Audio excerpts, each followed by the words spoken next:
Que a paz de Jesus, o príncipe da paz, inunde o coração de cada um, de cada uma que irá ouvir mais esse podcast.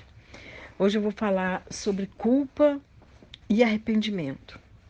Vou falar um pouquinho desse sentimento de culpa. O sentimento de culpa, normalmente, ele está envolvido em todos os problemas de ordem psicológica, provocando um grande desconforto, um grande sofrimento e mal-estar.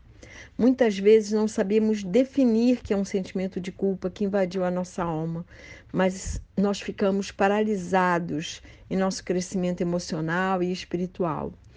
Gary Collins é um psicólogo cristão. Ele diz assim: a culpa predomina de tal modo em nossa sociedade que vários tipos foram identificados, podendo ser divididos em duas categorias: culpa objetiva e culpa subjetiva. Segundo Collins, existem 4 tipos de culpa objetiva: a culpa legal, que é a violação da lei; a culpa social, que é a violação de uma norma socialmente esperada; culpa pessoal, violação de padrões pessoais estabelecidos pela própria pessoa; e culpa teológica, violação das leis de Deus.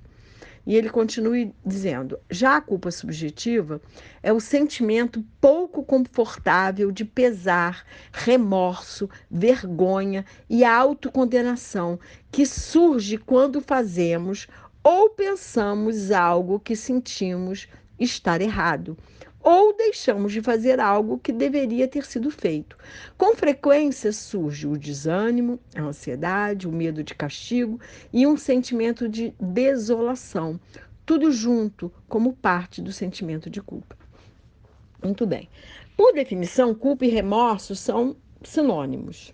Há vários personagens bíblicos que sentiram ou remorso, culpa ou arrependimento. Arrependimento vai muito além de uma comoção. É uma atitude consciente, não é uma tristeza para sensibilizar o próximo ou a si mesmo. Arrependimento é um abatimento verdadeiro diante de Deus. Quando sentimos o verdadeiro arrependimento, damos uma volta de 180 graus e evitamos cometer o mesmo erro novamente. Paulo não sentia nenhum orgulho de ter perseguido a igreja de Jesus e de ter consentido na morte de Estevão, o primeiro mártir do cristianismo. Mas observem o que ele diz lá em Filipenses 3, de 12 a 14. Ele diz assim: não que eu já tenha recebido isso ou já tenha obtido a perfeição, mas prossigo para conquistar aquilo para o que também fui conquistado por Cristo Jesus. Irmãos, quanto a mim, não julgo havê-lo alcançado, mas uma coisa faço, esquecendo-me das coisas que ficam para trás e avançando para as que estão diante de mim, prossigo para o alvo, para o prêmio da soberana vocação de Deus em Cristo Jesus. A frase mais importante dessa passagem bíblica é: prosseguir para o alvo. Deus tem um excelente propósito para cada um de nós e não podemos paralisar nossa vida emocional, espiritual, ministerial por causa da culpa. Temos que nos arrepender e prosseguir para o alvo, para o prêmio da soberana vocação de Deus em Cristo. A culpa nos paralisa, nos deixa pessoas amargas, paralisadas, infelizes. O arrependimento não. O arrependimento nos leva para uma vida plena, nos leva a não fazer as mesmas coisas que antes fazíamos. O apóstolo Paulo verdadeiramente se arrependeu e se perdoou. E teve uma vida frutífera e plena, apesar de tudo o que passou por pregar o evangelho. Há um episódio depois da ressurreição de Jesus que vale a pena meditarmos, porque eu digo que é a técnica psicoterapêutica de Jesus para com Pedro. Está lá em João 21, de 12 a 17. Diz assim: Jesus disse a eles: venham comer. Nenhum dos discípulos. Veja bem, eles estavam pescando quando Jesus apareceu na praia e fez ali uma fogueirinha para fazer um churrasco para eles. E aí eles olham e veem Jesus. E aí Jesus disse a eles, voltando ao texto: venham comer. Nenhum dos discípulos ousava perguntar: quem é você? Porque sabiam que era o Senhor. Jesus veio, pegou o pão e deu a eles. Depois fez a mesma coisa com o peixe. E esta já era a terceira vez que Jesus se manifestava aos seus discípulos depois de ressuscitado dentre os mortos. Depois de terem comido, Jesus perguntou a Pedro: Simão, filho de João, você me ama mais do que estes outros me amam?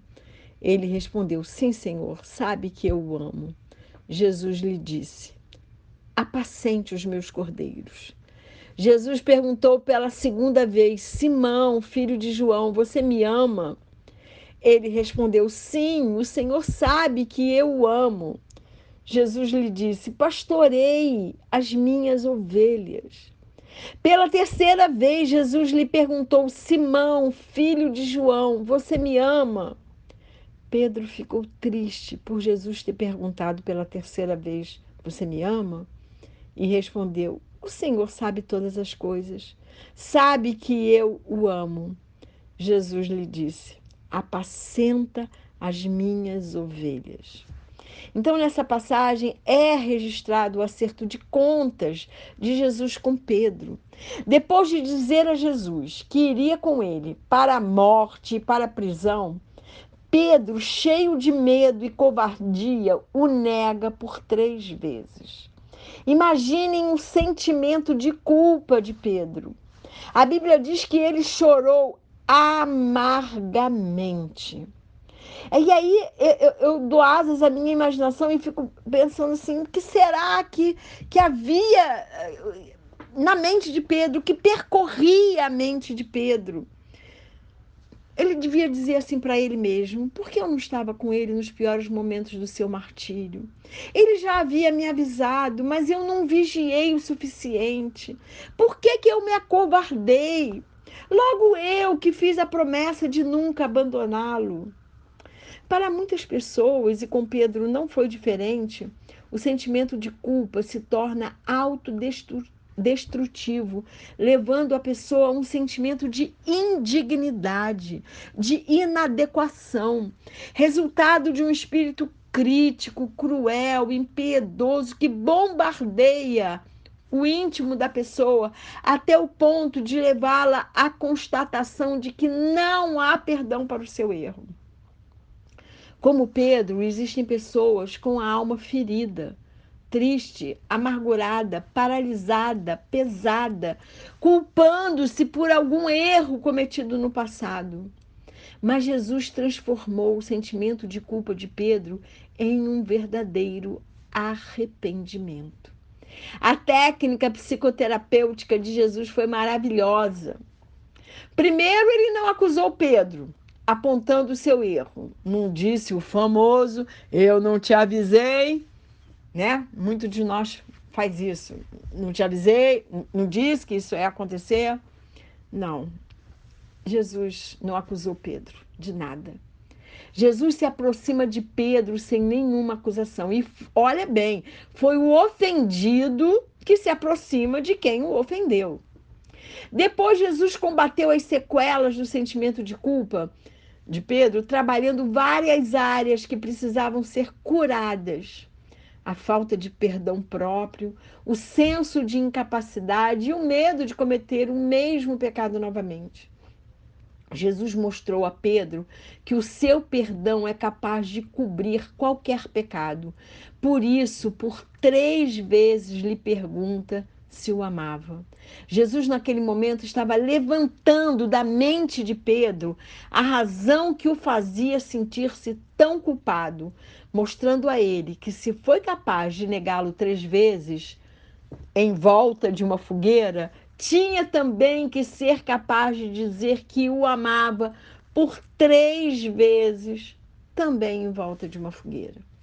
Pedro pecou 3 vezes, mas o perdão também o alcançou 3 vezes.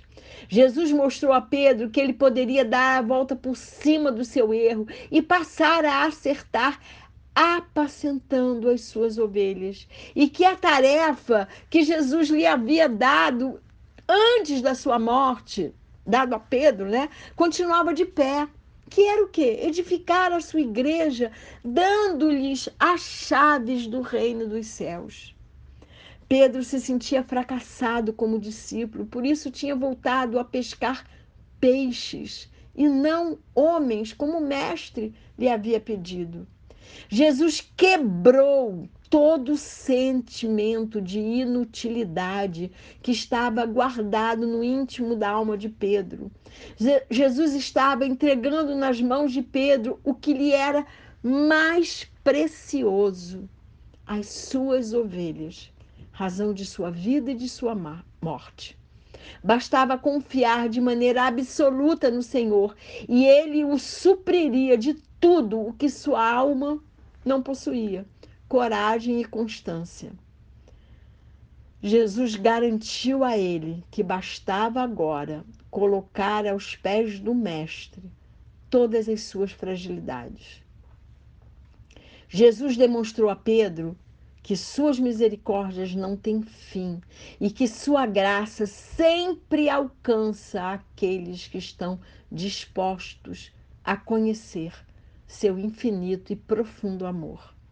Isso não minimiza as consequências do pecado em nossa vida, mas temos sempre oportunidade de perdão mediante arrependimento, pois o sangue de Jesus nos liberta e nos justifica. Eu ouso dizer, é uma ousadia minha, que até para Judas Iscariotes haveria perdão, se depois de haver traído Jesus com um beijo e ainda recebido dinheiro, ele se arrependesse e fosse aos pés do Senhor lhe pedir perdão. Mas o seu remorso, a sua culpa, o levou para o suicídio. Mas o verdadeiro arrependimento nos leva para a vida, e vida abundante e vida eterna. Culpa nos leva para a morte, mas arrependimento nos leva para a vida, e vida em abundância. Em Romanos 8, 33 e 34, o apóstolo Paulo, a gente falou sobre esse texto no podcast passado, mas aí o apóstolo Paulo escreveu o seguinte: quem tentará acusação contra os eleitos de Deus? É Deus quem os justifica. Quem os condenará? E na primeira carta de João, capítulo 3, versículos 20 e 21, João diz assim, inspirado pelo Espírito Santo: se o nosso coração nos acusar, certamente Deus é maior do que o nosso coração e conhece todas as coisas. Se o nosso coração não nos acusar, temos confiança diante de Deus. Portanto, qualquer acusação ou culpa que vier do seu passado não é maior que Deus. No livro do profeta Ezequiel, capítulo 18, versículo 22, Deus também fala que de todas as nossas transgressões não haverá mais lembrança. Em Miqueias, o profeta Miqueias, capítulo 7, 18 e 19, diz assim: quem é semelhante a ti, ó Deus, que perdoas a iniquidade e te esqueces da transgressão do remanescente da tua herança? O Senhor não retém a sua ira para sempre, porque tem prazer na misericórdia. Ele voltará a ter compaixão de nós, pisará aos pés as nossas iniquidades e lançará todos os nossos pecados nas profundezas do mar. E o profeta Isaías, capítulo 43, verso 25, ele diz: Eu mesmo sou o que apago as suas transgressões por amor de mim. E dos pecados que você cometeu, não me lembro mais. Esse é o amor do nosso Deus. Esse é o amor do nosso Deus. Essa é a misericórdia. Ele tem prazer na misericórdia. Ele tem prazer em ter misericórdia de nós, pecadores e pecadores. A misericórdia do Senhor não tem fim. Jesus já levou na cruz todas as nossas transgressões. Já está pago. Ele mesmo disse: está consumado.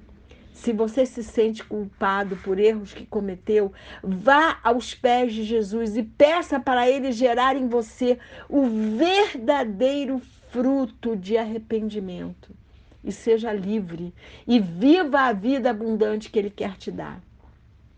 Minha oração por mim e por você é que todo sentimento de culpa ou de remorso que houver em nós seja transformado em arrependimento para sermos livres. Minha oração por mim e por você é que possamos aprender com o apóstolo Paulo e esquecer das coisas que ficaram para trás e avançar para aquelas que estão diante de nós, para podermos prosseguir para o alvo, porque ele tem alvo para nós, para o prêmio da soberana vocação de Deus em Cristo Jesus. Minha oração por mim e por você é que em nenhum momento ou circunstância aceitemos acusações do diabo ou da nossa própria consciência. E em todo tempo possamos olhar para Jesus para vivermos tudo aquilo que ele planejou para cada um, para cada uma de nós. E que o Senhor nos abençoe e nos guarde, que o Senhor faça resplandecer o seu rosto sobre nós e que o Senhor tenha misericórdia de nós. Que sobre nós o Senhor levante o seu rosto e nos dê a paz.